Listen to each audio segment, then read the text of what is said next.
Riona Berry was 38 when she was diagnosed with breast cancer. She had a lumpectomy followed by chemotherapy and radiation. She's been a survivor for 9 years. Riona helped start a cancer support group for African American women. Some women handle it as if there's nothing happening to them. Others, it's very, very sad and hard time, but it's good to hear those stories, and because that way we know we're not alone in the process. At 28, a month before her wedding, Cheryl Kinster was diagnosed with an aggressive breast cancer and had a mastectomy. Cheryl has had 2 recurrences since then and had to have a hysterectomy. As a preventative measure, she continues to have regular chemotherapy treatments. Cheryl is now 38 years old.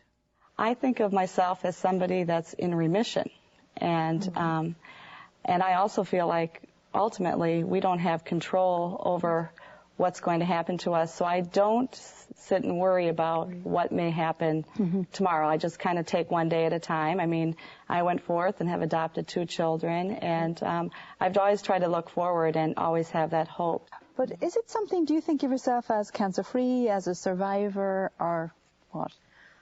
I do think of myself as a cancer-free survivor, and all of us who've had any type of surgery has a daily reminder. And I think it depends on how we look at it. We can look at ourselves in the mirror and decide not to see the scar. And sometimes we can be reminded of it constantly. But it's a reminder that after 9 years, I'm still here. And that's a plus. You know? So I don't dwell on the fact that I have the surgery scar.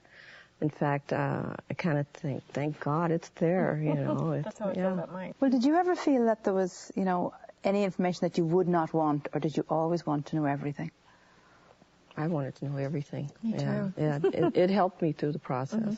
Yeah. But I have a friend who was diagnosed since I was diagnosed, and she is very different.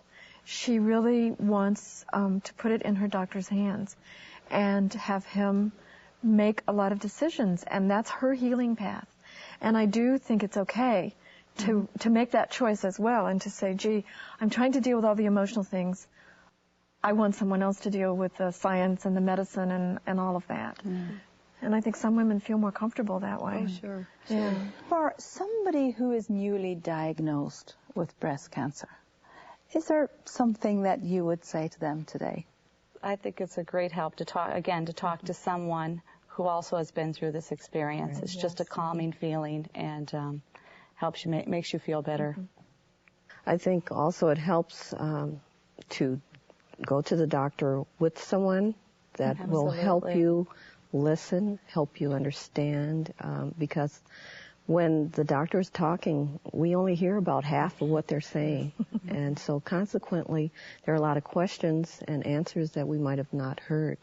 So it does help to believe that the doctor is going to do everything they can possibly do to help you through this, and ask all the questions you need. And if you have to ask them 3, 4, 5 times, but get the information.